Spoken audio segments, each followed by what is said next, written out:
Hoy queremos hablar del concepto de capital natural y los invito a botar lo que saben y pensar un segundo en la siguiente definición. El capital natural es el conjunto de recursos naturales y servicios que la naturaleza nos provee, que la tierra nos provee y que son esenciales para la vida humana y para el bienestar económico. Incluye activos como los bosques, como el océano, como el agua, y también servicios como la polinización que hacen los insectos de los cultivos, como el filtrado del agua, su purificación, como la regulación climática, que son críticos para sostener la vida sobre la Tierra, la vida humana, a largo plazo. Hoy tenemos como nunca una mirada sobre esta dependencia de nuestra economía en la naturaleza y queremos explorarla de la mano de los distintos sectores que articulan la sociedad para encontrar también eventualmente nuevas formas de hacer y desarrollarnos como especie sobre la Tierra aquí en este capítulo de Hélice que comienza ahora.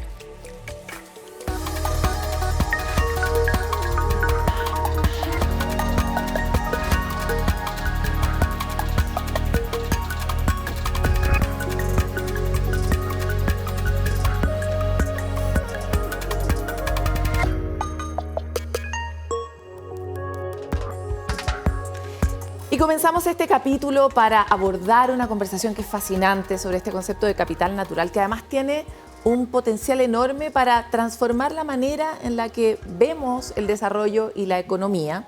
Y lo vamos a explorar junto a tres grandes invitados que nos acompañan hoy y los presento. Rodrigo Arriagada, académico de la Facultad de Agronomía y Sistemas Naturales de la Universidad Católica. Bienvenido, Rodrigo. Gracias por invitarme. También estamos con María Ignacia López, asesora de la Oficina de Finanzas Sostenibles del Ministerio de Hacienda. Bienvenida. Hola, gracias por la invitación. Y también Pablo Silva, especialista en recursos hídricos de una consultora llamada Formation Environmental. Oye, vamos a partir con una dinámica porque ustedes saben que la evolución humana se ha conducido de la mano del juego, así que los queremos invitar primero a jugar. Les vamos a mostrar una serie de conceptos y nuestra idea es que ustedes vean esos conceptos y elijan uno que de alguna forma interprete la manera en que ustedes se relacionan con el concepto de capital natural. Estamos viendo los conceptos aquí. Tenemos explotación, ahorro energético, desarrollo, biodiversidad, riqueza, economía circular, sostenibilidad y consumo. Voy a partir contigo, María Ignacia. ¿Cuál es para ti un concepto que interpreta? Mira, yo creo que me voy a inclinar por elegir desarrollo. Un poco desde nuestra mirada del Ministerio de Hacienda. Hay mucha gente que le causa curiosidad de que el Ministerio de Hacienda esté metido en temas de biodiversidad o capital natural. Y estamos ahí porque es importante desde la mirada financiera, económica, y va muy en línea con el desarrollo. Nosotros estamos apuntando a que se puede tener un desarrollo sostenible y esa línea es a donde queremos ir, que desarrollo no está en contra del capital natural, no está en contra de la conservación y protección de la biodiversidad, sino que al revés, cómo alineamos tanto el financiamiento como nuestras iniciativas para que ese desarrollo sea de una manera sostenible. Así que me voy a quedar yo un poco con ese punto que me causa más relevancia. Pablo. Me gusta el concepto de riqueza, entendido yo creo que de diversas dimensiones. Yo creo que Chile tiene una particular riqueza, no solamente minera, agrícola, también natural, asociado al turismo, asociado a diversos sectores de la economía, y yo creo que en ese sentido el lograr cuantificar esa riqueza, lograr entender esa riqueza sobre la cual estamos hoy día insertos como sociedad, creo que es súper valioso para el desarrollo, como decía Ignacia, pero también para la sostenibilidad de nuestro país y de nuestro sistema. Totalmente. ¿Qué opinas tú? Yo me voy a casar con un concepto un poquito polémico, si se quiere, explotación. El concepto de explotación ha estado durante generaciones asociado al uso de nuestros recursos. Y esa palabra está cargada con el problema de que la naturaleza ha sido utilizada durante mucho tiempo para extraer beneficios sin considerar los costos. Y me parece que esa mirada es la que hay que cambiar. Súper interesantes los 3 temas que han puesto, porque sin duda es lo que vamos a profundizar a continuación.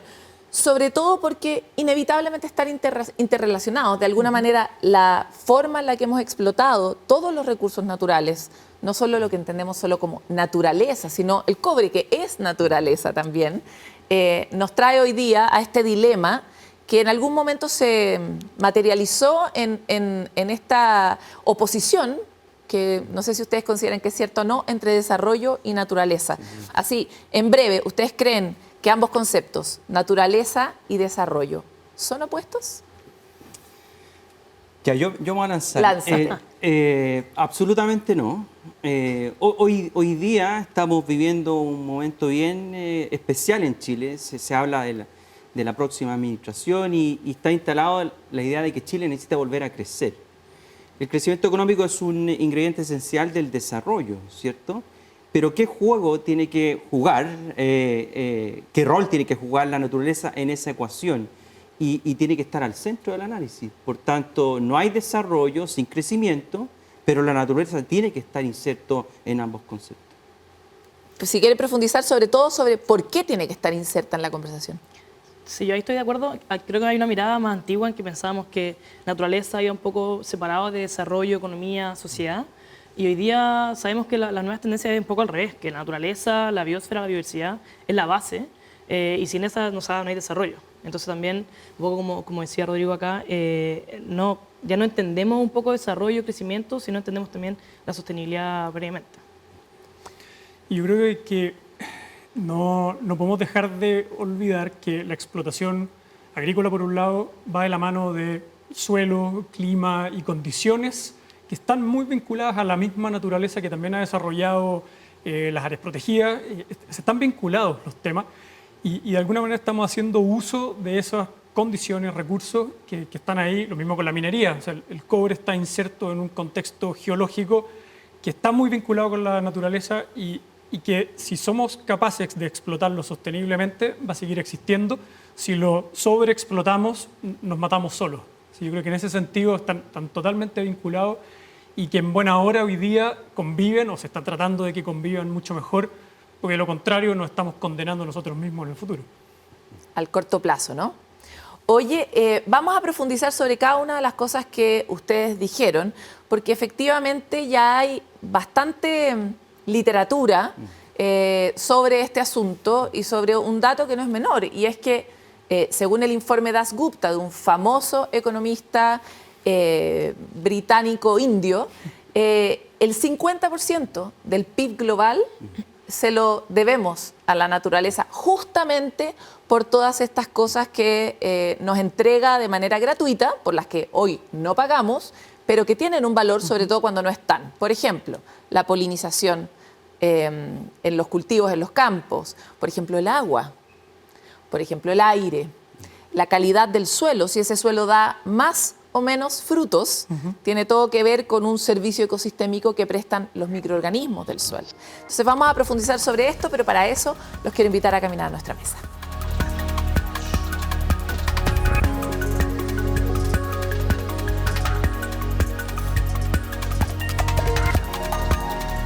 Volvemos en este segundo bloque de Hélice, que aborda la conversación fascinante sobre el mundo del capital natural, que es un nuevo lente que nos hemos puesto como humanidad para mirar nuestro desarrollo.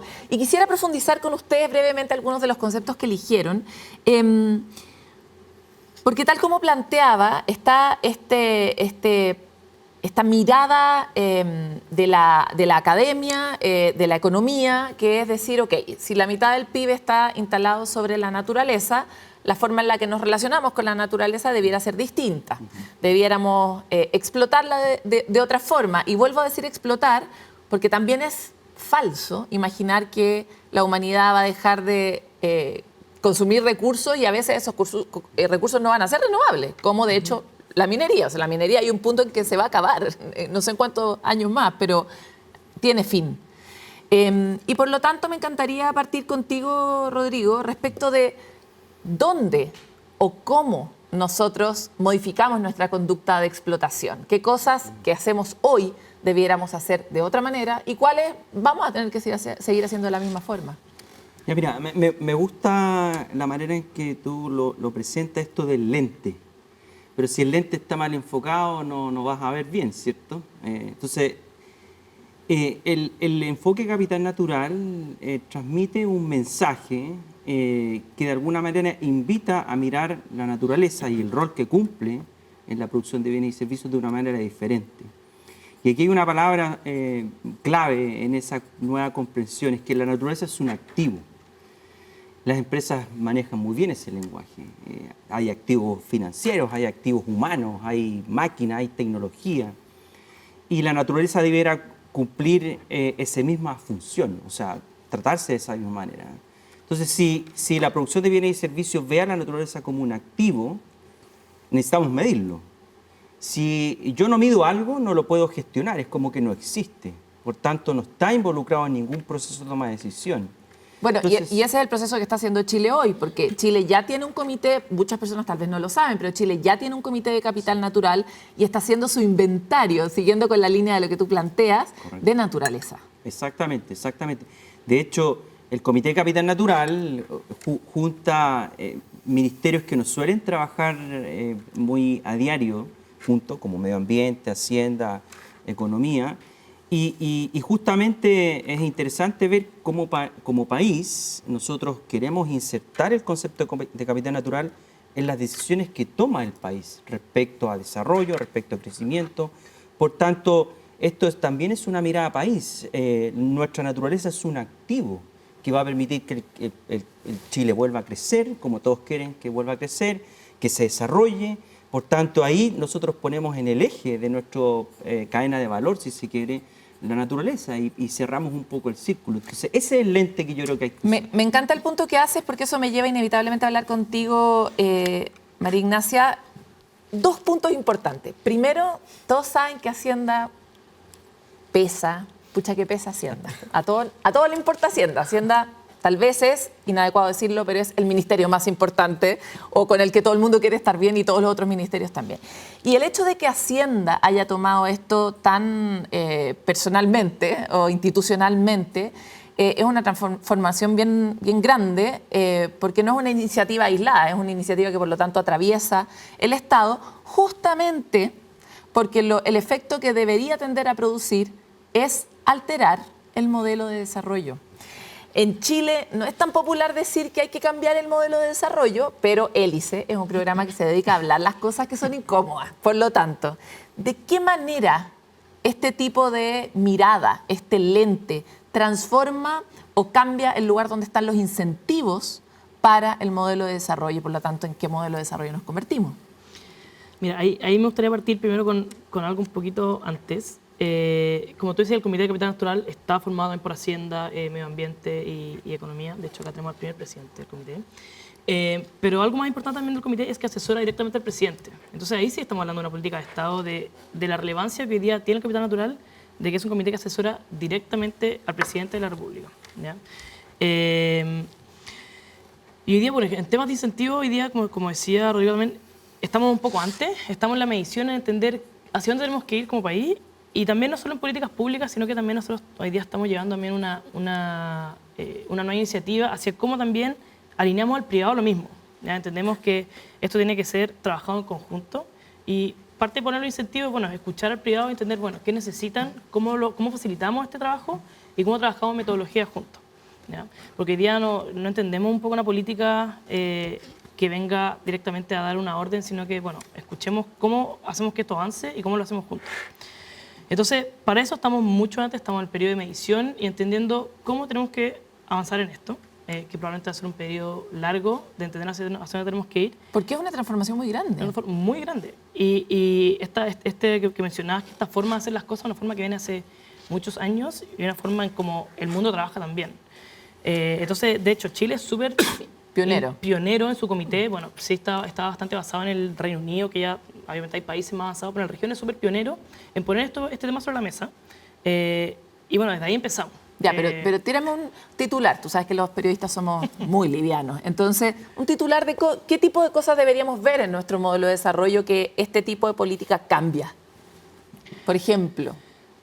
Mira, hoy día estamos trabajando en políticas específicas, en cómo políticas específicas pueden verse afectadas por el enfoque de capital natural y que va desde políticas medioambientales que tienen más sentido, pero también políticas de incentivos tributarios, políticas de incentivos a empresas de dónde hacer las cosas, dónde no hacerlas y cómo hacemos que, por ejemplo, proyectos se desarrollen de una mejor manera y cómo hacemos los incentivos para que esos proyectos se desarrollen donde sí deben de desarrollarse, en que veamos, por ejemplo, que no hay servicios que estemos afectados, que el capital natural se vea afectado de una forma quizás positiva. Y no te voy a dar uno porque en verdad yo creo que va a afectar en todos los ámbitos, de cómo pensamos la política como desde inicialmente. Justo ayer me tocó revisar el caso del nuevo bono soberano de biodiversidad de Chile, que es un caso bien interesante que tal vez alcancemos a abordar.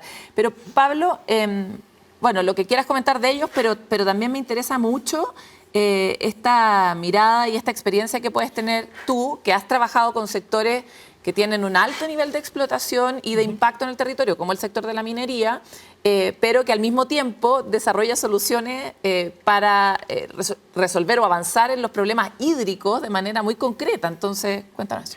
Sí, ahí quisiera complementar un poco también lo que decía Ignacia, conectando con lo que hablaba Rodrigo. El concepto de gestión de capital natural y vinculado con la gestión financiera. O sea, si somos capaces a nivel del mundo privado de trabajar con la misma rigurosidad que se requiere la gestión financiera, la gestión del capital natural, se alinean los incentivos en empresas que no están para el corto plazo, sino que están con una mirada de largo plazo y conectando un poco con lo que tú señalabas sobre la riqueza y sobre esta explotación de recursos. Y un poquito a riesgo de que cuando uno tiene un martillo todo lo ve como clavo, desde la gestión hídrica, la gestión del agua en proyectos agrícolas, mineros, industriales, de distintos niveles, yo creo que ha ido generando una evolución, sobre todo vinculada al modelo asociado a los derechos de explotación, derechos de aprovechamiento de agua, en que hoy día nos hemos ido encontrando, producto del cambio climático, pero también producto del sobreotorgamiento en algunos casos, de zonas en las que hoy día aparentemente no hay agua suficiente para poder seguir desarrollando la actividad productiva. Entonces, ¿cómo hoy día la minería ha ido resolviendo ese problema? Integrando nuevas fuentes. Pero integrando nuevas Como fuentes... la desaladora. Como la desaladora. O como el reuso y la recirculación dentro de los procesos mineros. Lo mismo que la eficiencia de riego en la agricultura. Pero eso genera un nuevo paradigma, que del minuto que la minera logra resolver su abastecimiento de agua 100% con desaladora, los recursos que tenía disponibles asociados a derechos quedan utilizables para algo más. Probablemente la empresa privada no va a descartar esa propiedad así como así, tienen un valor, son un activo.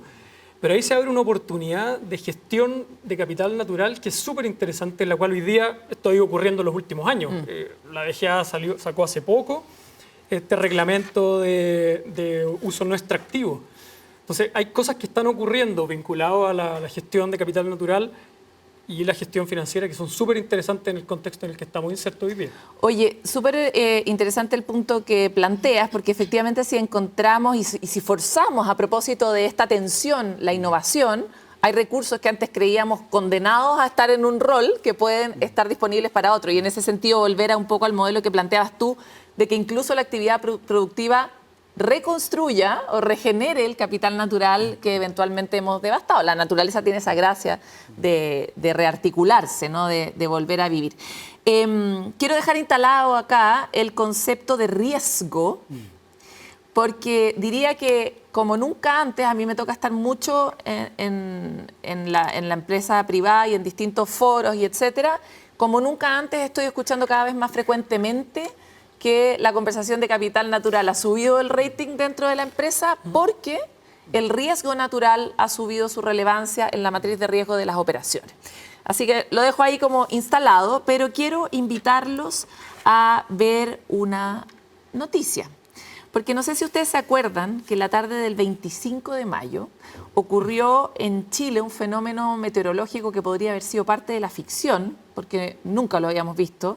Es un tornado categoría F1, vientos estimados entre 138 y 178 kilómetros por hora, que atravesó y llenó nuestras redes de imágenes de Puerto Vara como nunca la habíamos visto, porque algo más tranquilo que Puerto Vara yo creo que no teníamos en el imaginario. Y dejando a más de 250 hogares damnificados, por supuesto, pérdidas enormes, daños, 8.000 millones de dólares en daños en la ciudad, pero también operativos, o sea, impactando a la industria todo transversalmente.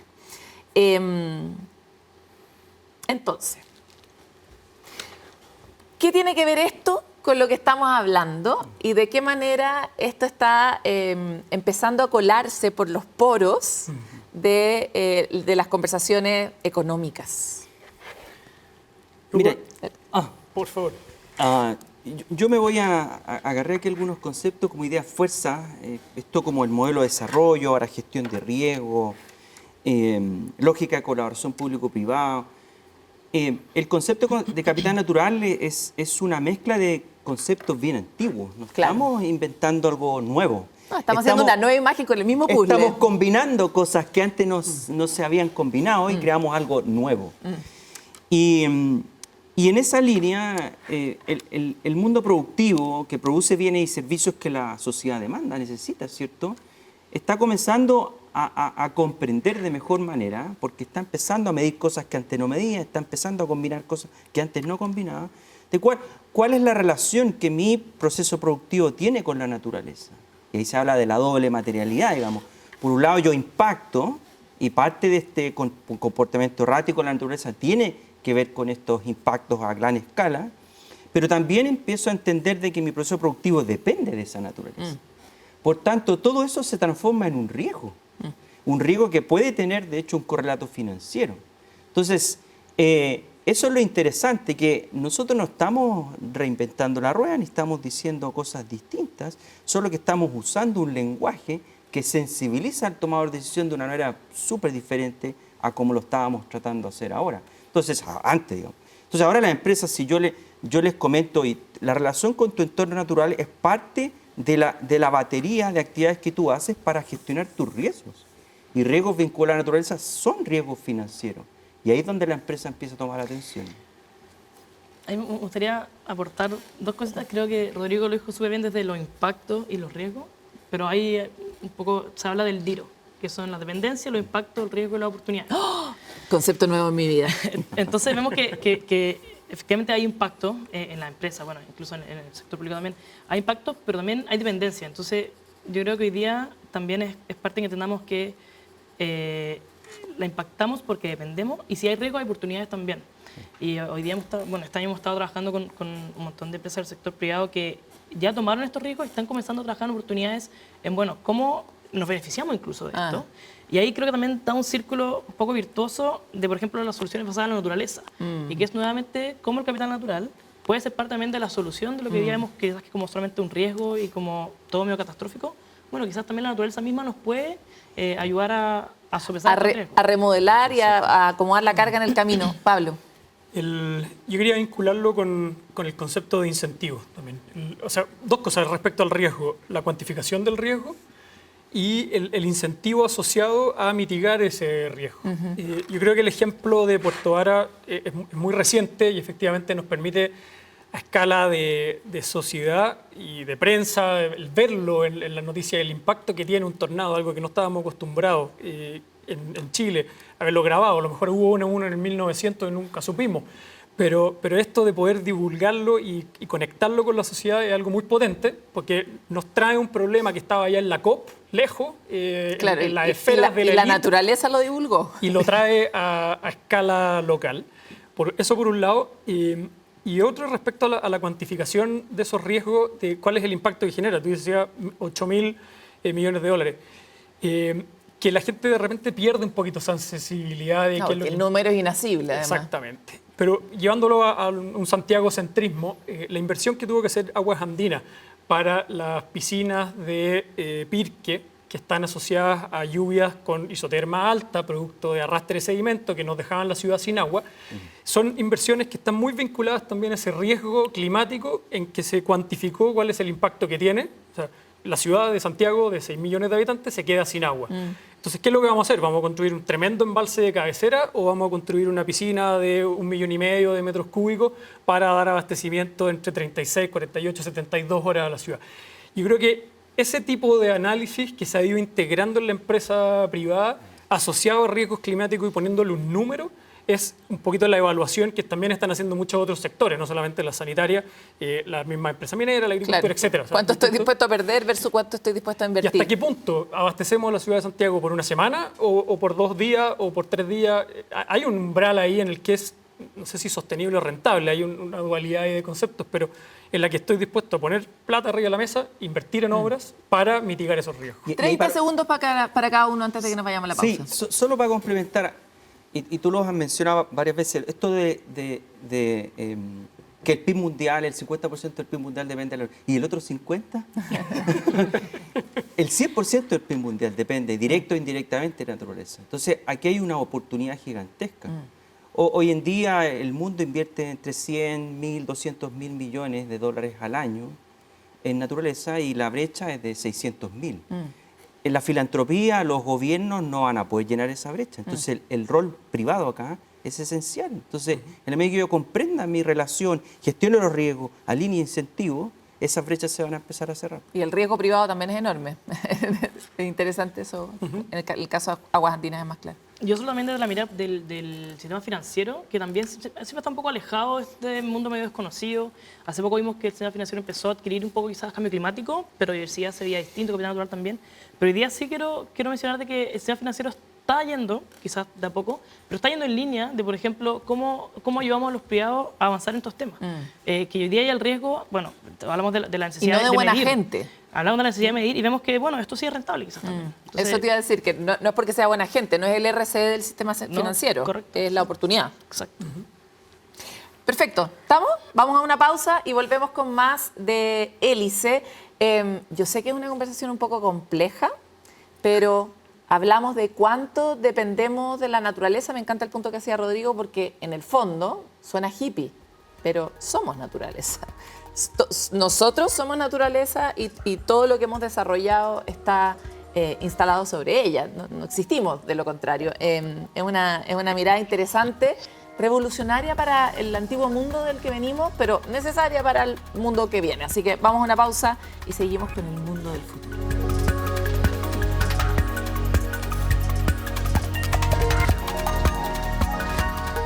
Volvemos con nuestro último bloque de este programa de Hélice que aborda la conversación sobre capital natural y por supuesto el programa nos queda corto, por lo tanto vamos a abrir el tiempo y tratar de ser muy eficientes en nuestras intervenciones para poder hacerlo cundir. Y voy a recoger un pañuelo que me dejó aquí Rodrigo en la pausa, que tiene que ver con que tal vez la transformación no es radical, no es cambiar el modelo de desarrollo, sino, y voy a usar un poco el agua como ejemplo, el agua pule las cosas sutilmente, definitivamente las cambia, pero a lo largo del tiempo, ¿no? Por ejemplo, cuando una gota cae sobre una piedra, hemos visto mucho esa imagen de cómo queda esa piedra, pero a lo largo del tiempo lo hace de manera sutil. Y lo planteo, parece muy poético el caso, porque efectivamente, tal como decía María Ignacia, la transformación parece larga, porque es difícil, porque venimos de mucho tiempo haciendo las cosas igual. Sin embargo, con ciertos incentivos, como planteaba Pablo, las cosas podrían ir en esa línea, ¿o no, Rodrigo? En la medida en que uno aprende mejor a caracterizar el entorno donde toma decisiones, uno cambia de comportamiento. Hace 30 años atrás probablemente yo podría estar fumando acá.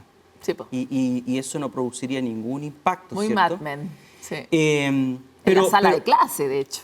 Por cierto, y los estudiantes, exactamente, uno podría fumar adentro de un avión sin ningún problema. Claro. Pero a medida que comenzamos a comprender el costo externo de esto, nuestro comportamiento comenzó a cambiar. Lo que está pasando con la naturaleza es exactamente lo mismo. Las empresas tienen una función objetivo, que es maximizar sus utilidades. Yo no creo que las empresas vayan a cambiar esa función. Van a seguir buscando ganar dinero, produciendo bienes y servicios que la sociedad necesita, obviamente. Por tanto, en la medida que yo pongo en esta ecuación información nueva, yo voy a empezar a tomar la decisión de una manera diferente. Por eso esta mirada de la naturaleza es un activo, es otro ingrediente en mi función de producción. Por tanto, si yo no la gestiono de manera adecuada, esa producción se va a ver alterada. Totalmente. María Ignacia, quisiera ir contigo en una cuestión más grande, que es cómo el Estado está tratando de impulsar este movimiento. Y quisiera recoger un poco el caso de los bonos soberanos de biodiversidad. No sé si ustedes saben, pero Chile ha sido pionerísimo en la creación de bonos soberanos para el desarrollo de, en el fondo, proyectos sostenibles, energías renovables, etcétera, para el cuidado de los bienes comunes sociales, proyectos sociales. Esos dos bonos ha sido súper pionero en desarrollarlo. Y ahora estrenó también este bono soberano para invertir en proyectos de biodiversidad. Y es súper interesante porque la gente compra estos bonos, pero si nosotros no cumplimos como país con lo que hemos dicho que vamos a hacer con la gestión de nuestra naturaleza, de los recursos y de sus eficiencias, nosotros pagamos más intereses. Y al contrario, si somos eficientes en cumplir con las promesas que hacemos, colectivamente como país, pagamos menos intereses. Está súper interesante. Sí, ahí incluso ir un poquito más allá. Esto es meramente un mecanismo de financiamiento del Estado. O sea, ni siquiera es que con esa plata nos vamos a comprometer a hacer proyectos sostenibles, sino que nosotros decimos, eso es lo que vamos a cumplir. Y acaba súper en línea con áreas protegidas y como el manejo de áreas protegidas. Y como tú decías, si esto se mide en X años, si en ese año no cumplimos lo que decimos que cumplir, bueno, tenemos que pagar más. Entonces eso también demuestra el compromiso del Estado en que esto ya es una política del Estado y ya queremos avanzar.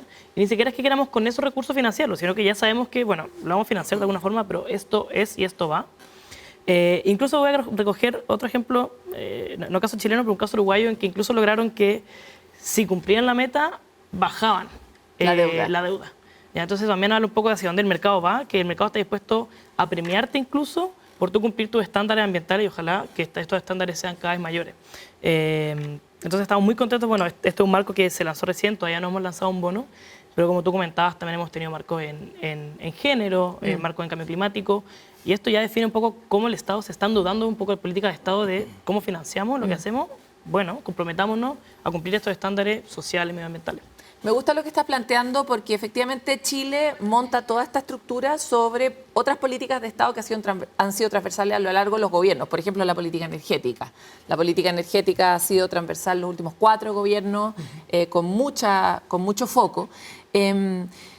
Y me encantaría saber un poco cómo estás viendo tú en terreno que la industria está recogiendo todas estas señales. Lo planteo en particular porque hay un caso de la minera Teck, que a mí me parece súper interesante. Teck internacionalmente decidió que por cada hectárea que explotaba iba a restaurar en ecosistemas de alto endemismo, en el fondo buena calidad de la biodiversidad, 3 hectáreas. Y eso lo hizo en su política global. Y aquí en Chile ese trabajo se está implementando en un ecosistema súper valioso para, por ejemplo, todas las pesquerías de Chile, que es Juan Fernández, que es una zona de reproducción y de conservación de muchas especies que solo existen en esta zona del planeta. Entonces, cuéntame tú cómo lo has visto y cómo has visto que ha cambiado eso en el tiempo, ¿o no? A ver, yo creo que ahí me gustaría hacer un paralelo usando el agua nuevamente, pero conectando con esto. El agua como activo y el servicio ecosistémico como los intereses que genera este activo. Y en la gestión financiera, y hoy día el mundo financiero es capaz de cuantificar a la décima o centésima ese interés asociado a un bono, asociado a una rentabilidad del capital. A nivel de naturaleza es muy difícil de cuantificar. Ese servicio ecosistémico, si bien los tenemos listados y más o menos tenemos identificados cuáles son, realmente cuál es el impacto que tienen es muy difícil de cuantificar. Y yo creo que ahí hay un rol, y vuelvo un poco al tema que tú planteabas, de la ciencia, de lograr comprender realmente, primero, dónde están los bordes.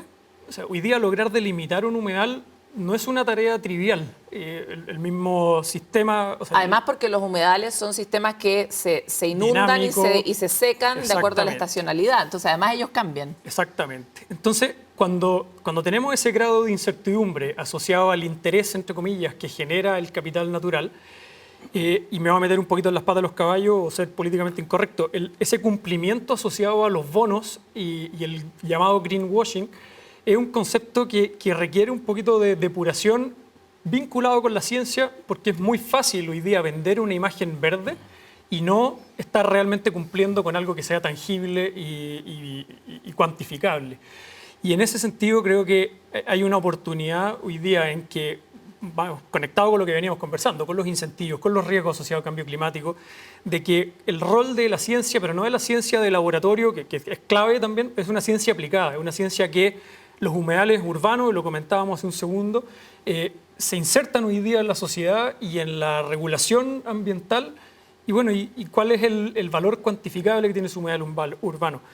¿Cuál es probablemente TEC lo tenga valorizado con el ejemplo que tú dabas de 1 hectárea afectada por 3 hectáreas restauradas? Esa cuantificación, esa valorización que vaya más allá de solamente el lavado de imagen y vaya asociado con un impacto cuantificable, medible y asociado nuevamente a los riesgos y a los incentivos que conversábamos antes. Igual, no sé si recuerdan este caso de todo un grupo de edificios que se instaló en el borde costero sobre un humedal en la zona de La Serena, por ahí, y que se inundó. O sea, si ese grupo de inversionistas hubiera sabido que había un humedal y si se lo hubiera tomado en serio, probablemente otra habría sido la inversión. 30 segundos para replicar. Paloma, invertir en naturaleza tiene que ser rentable. Esa idea, fuerza, tenemos que irnos con esa concepción del rol que juega la naturaleza en la provisión de bienes y servicios. De esa manera, si lo entendemos así, los próximos bonos en biodiversidad van a ser para invertir en biodiversidad, porque es rentable. Ese es el desafío. Sí, yo brevemente acotar que hace 10 años yo creo que esta conversación era impensada. Sí, totalmente. Estamos avanzando, ya estamos poniendo los temas sobre la mesa. Yo creo que por ahí hay que partir. Como decíamos, volver a poner el tema de la medición. Es súper difícil avanzar si no podemos medir, sin poder gestionar. Pero yo creo también, por ejemplo, el tema del greenwashing ya hay más conocimiento, hay más información. La gente ya no se cree cualquier cosa no que se ve. traga cualquier cosa, es y yo creo que ya estamos avanzando pasos agigantados. Yo creo que también uno siempre separa el tema cambio climático con biodiversidad, pero el cambio climático nos dejó harto cemento pavimentado, que esta discusión ya no se trata, como tú decías, en la COP o los hippies o un ministerio en particular. Además sino que, te toca la puerta con cada desastre, sí, sin ir más allá. Sino que este tema está instaurado, ya lo vemos, yo creo que de ahí hay que avanzar. Sí. Oye, les quiero contar una iniciativa, porque en los tiempos que corren se suelen caricaturizar ciertas preocupaciones, como por ejemplo, mira, introdujo tal animalito, pero ¿de qué me sirve eso, no? Y les voy a contar un caso bien específico. No sé si ustedes conocen a Chile Sustentable. Chile Sustentable es una fundación de la sociedad civil que se dedica a la formulación, incidencia, monitoreo de políticas públicas en materia ambiental. Ha tenido un rol muy relevante en el desarrollo de políticas para la transición energética, es un actor muy relevante en el sector de energía, la protección de biodiversidad y en el derecho humano al agua. Y en términos súper específicos, en un acuerdo entre Universidad de Chile, la Red de Santuarios de la Región Metropolitana, la Fundación Rewilding Chile, el Gobierno Regional de Santiago, la empresa Sopraval, es interesante quiénes están en este acuerdo, se realizó el traslado de 16 guanacos. Ya. Aquí siempre viene el chiste en Chile, como, ya, los guanacos. ¿Por qué los guanacos? Bueno, si nosotros comprendemos las relaciones de la naturaleza, entendemos que los guanacos estuvieron aquí y ya no están, y cumplían un rol para mantener el equilibrio en infraestructuras naturales críticas, como son los humedales altoandinos, donde se guarda el agua que tomamos en Santiago y que están altamente degradados. Hay otras organizaciones como The Nature Conservancy que también trabajan esos ecosistemas justamente porque solo la infraestructura gris, hacer embalse, no es suficiente para el tamaño de la escasez hídrica que tenemos. Eso tú lo sabes de sobra. Simplemente quiero saber cuánto estamos disponibles a comprender esta nueva complejidad. No es nueva, es antiquísima, pero para nosotros es un conocimiento nuevo en Chile, para dejar de caricaturizar o simplificar todo en una conversación que no se puede simplificar porque tiene demasiadas variables. Oye, el proyecto que tú describiste es un proyecto 100% que se enfoca en gestión de riesgos y tú comprendiste los riesgos y actúas acorde a eso. Creo que hay un tema que no lo hemos tocado acá que tiene que ver con las métricas, de cómo empezamos a medir y comprender el entorno social, el rol social de los entornos naturales. Y cuando hablamos de naturaleza, no nos olvidemos de que ya definirla es súper complejo. Imagínate medirla. Entonces ahí hay un rol gigantesco todavía. Y comprender sus conexiones. Exactamente. Entonces, si queremos de verdad incorporar esto, ¿cómo lo vamos a medir? Y el mundo todavía no se pone de acuerdo en cuáles van a ser las métricas que, por ejemplo, las empresas e incluso los países van a utilizar a la hora de medir estos riesgos. Así que ahí hay un tema pendiente, academia, mundo privado, mundo público, tienen que abordarlo porque mientras no tengamos medianamente claro eso, va a ser difícil poder seguir tomando decisiones como las que tú acabas de describir. Ahí sobre lo que comentabas, yo creo que justo un ejemplo de lo que comentabas hace un rato de una solución basada en naturaleza. O sea, nos damos cuenta que, bueno, acá era necesario esta especie, bueno, reintegrémosla. Y hay muchos otros casos en que podemos hablar de cómo gestionamos las cuencas, pero es justamente la naturaleza la que, bueno, por algo funcionaba como funcionaba y tenemos que quizás volver a reintegrarla. Y sobre el punto que comentaba Rodrigo también, solo acotar que también hablar un poco de la diferencia entre precio y valor, ¿ya? Porque un poco se puede como malinterpretar de que uno le quiere poner precio a la naturaleza y como intercambiar bienes, y tampoco es tan así. Comprender que también hay comunidades y antepasados que valoran la naturaleza de una forma y nosotros tampoco queremos venir a cambiar todo esto y que bueno, ahora esto se transa y ponerle precio hace todo transable, sino que al revés, poner en valor todo lo que estamos hoy día explotando sin considerarlo. Súper interesante. A mí me gusta, lo dijiste un poco de pasadita, el concepto de la multidisciplinario que existe en una iniciativa como insertar guanacos en la región metropolitana, que hoy día no existen. En ese sentido, el impacto que puede llegar a tener, que no lo sabemos, pero está más o menos evaluado, es respecto a los humedales, respecto a la erosión de suelo, respecto a la ganadería que hoy día existe todavía de manera tradicional en todas las zonas centro-sur. Yo creo que en ese sentido es un impacto que va mucho más allá de lo que logramos cuantificar respecto al número de guanacos que vamos a poder contar en los cerros de la cordillera del sector andino de la región metropolitana. Y en ese sentido, el lograr meter el elefante adentro de la caja es imposible, se nos va a quedar la trompa afuera, la oreja afuera, la cola afuera. Y en eso creo que el desafío es súper positivo, es una oportunidad muy interesante porque no somos capaces hoy día, con la limitada evaluación que tenemos, de lograr cuantificar esos desafíos. Pero sí podemos medir, sí podemos entender la relación que existe entre el guanaco, el humedal, la ganadería, la erosión, la calidad de agua, el agua que tomamos en Santiago. Y arriba el puma. Sí, lo interesante es que empiezan a aparecer otros actores que estaban medio borrados. Exactamente. Entonces, yo creo que ahí eso es uno de las invitaciones o los incentivos que hay de que esto no es solamente un guanaco para una foto bonita en el plomo, va mucho más allá de eso. Yo creo que el impacto es de mucho largo plazo, de muy largo plazo. Nos debemos a la naturaleza. Eso siempre ha estado en boca de otros, pero es lindo que ahora esté en la conversación económica de manera tan fuerte. Acaba de ocurrir el Congreso REDLAC, que es el Congreso de Fondos Naturales del Mundo, que están justamente impulsando estas conversaciones en los ministerios de Hacienda del planeta y también en las rondas de inversionistas del planeta, o sea, donde hay platas como el fondo de Jeff Bezos, que no es precisamente un hippie, digamos, que está justamente ocupándose de estos asuntos que son muy relevantes. Vamos a hacer una pausa y vamos a ir al último bloque de este programa de Hélice, que aborda este concepto fascinante de capital natural y nos abre la mirada hacia nuevas posibilidades. Venimos enseguida.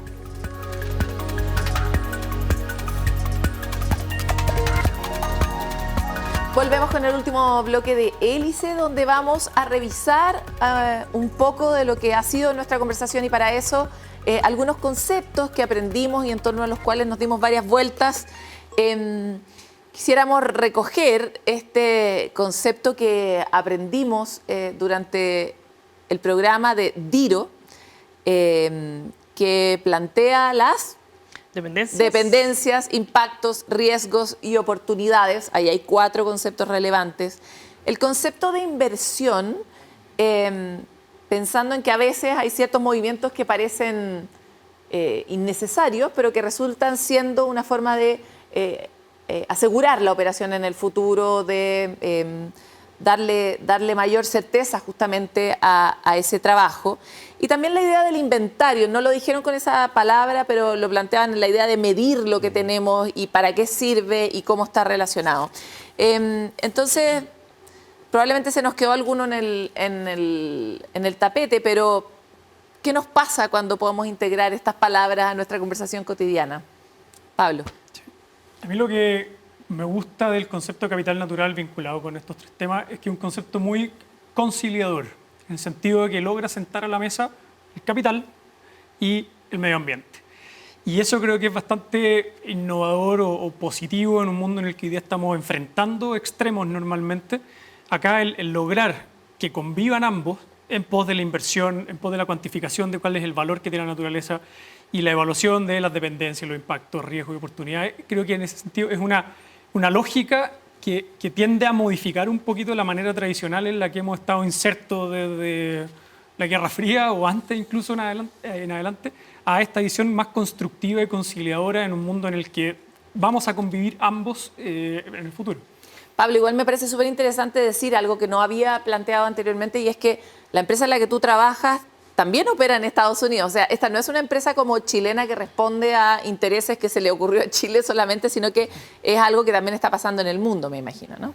Así es, y en algunas cosas van más avanzados que en otras, que nosotros, en otras nosotros estamos, el hecho de que tengamos naturaleza mucho más menos impactada en algunos sentidos, nos permite también exportar cierto conocimiento. La gracia afuera. de estar en el hemisferio sur, viste, que iba a tener una ventaja en algún momento. ¿Qué opinan ustedes sobre poner esto sobre la mesa? Bueno, hemos hablado bastante sobre esto de medir. Si yo algo no lo mido, no lo puedo gestionar, no existe en términos bien concretos. Y si lo pensamos a nivel país, si yo mido la naturaleza, la puedo empezar a gestionar y puedo comenzar a tomar decisiones de manera muy estratégica. Y esto puede ser algo muy coyuntural, muy vinculado, por ejemplo, a la aprobación de proyectos de inversión. La bendita permisología que se ha hablado bastante últimamente. Si yo tengo mejor información, si yo tengo líneas bases públicas de capital natural, yo puedo adelantarme incluso a la decisión privada. Y decir, miren, en este territorio yo no voy a dejar que se desarrolle ningún proyecto, dada la condición crítica de ese capital natural. Entonces, eso ordena a distintos actores públicos y privados respecto a las decisiones que ahí se van a poder tomar. ¿Qué es lo que no se, hablamos mucho de permisos, pero no hablamos tanto de ordenamiento territorial, que termina siendo una conversación bien crítica. Y me gustó algo que tú planteaste, que era la posibilidad de mejorar la naturaleza a propósito del trabajo. Eso es un concepto que hoy día se está hablando mucho, que es la idea de nature positive, naturaleza positiva. ¿Por qué este tipo de conceptos ayudan a que tengamos una naturaleza positiva y que por lo tanto hagamos la curva de vuelta y empecemos a regenerar lo que nuestro impacto ha generado sobre el planeta? Bueno, ahí justamente yo creo que el término inversión se hace muy relevante. Yo creo que uno, o bueno, pensando ya más en la industria, uno consideraba quizás la naturaleza como un gasto en el que uno tenía que incurrir. Y hoy día vemos que quizás una inversión relevante en la cual, yéndonos a la definición de inversión, es que vamos a tener un retorno, vamos a tener una ganancia. Y ahí viene un poco. Entonces, sabemos que invertir en naturaleza de cierta forma, y cuando obviamente tengamos mediciones al respecto, y con este inventario que de hecho a nivel de Estado también es un poco el rol de cómo inventariamos qué tenemos y qué no tenemos. Pero cómo invertir ahí, bueno, nos va a traer ganancias y mejorar la naturaleza sobre sí misma también. Sobre todo lo que acaban de decir ustedes tiene particular relevancia si consideramos que este año, en mayo, nosotros ya gastamos como nuestro presupuesto nacional de naturaleza, que es algo que se hace a nivel global. Cuando nosotros lo leemos en las noticias, no entendemos a qué se refiere, pero se refiere a esto. Hay un presupuesto que tenemos anual para que la naturaleza nos alcance, para que se alcance a regenerar y para que nosotros cubramos nuestras necesidades. Quisiera ir a un momento que lo hemos llamado en términos coloquiales, porque así somos los chilenos, tira y afloja, que tiene que ver con cuánto el encuentro entre ustedes los transforma. ¿Y cómo? Intencionando que cada uno le pida a otro sector algo que le parece importante que ese sector haga para mover el camino, el carro, hacia el mundo de la integración de este concepto de capital natural. Entonces, con lo que cuesta pedir, y como en pedir no hay engaño, ¿qué le pedirían al otro sector cruzado, entendiendo que de alguna forma tú representas al mundo privado, tú representas al mundo público y toda la academia? El rol del Estado, hablemos del Estado más que el del gobierno, el rol del Estado es clave en alinear incentivos. Pídeselo, por favor. Sí, así que yo le pido al Ministerio de Hacienda de que siga trabajando en esto. Tenemos un comité de capital natural que debe trascender los gobiernos de turno. Este es un tema que llegó para quedarse y próximos gobiernos, sin importar el color político, deberán tener esto en el centro de la valoración, el enfoque de capital natural para tomar decisiones en ámbito público. Tiene todo el sentido del mundo, así que yo les pido por favor que eso no lo abandonen. Pablo, María Ignacia, ¿tienen sus peticiones? Yo tengo una réplica.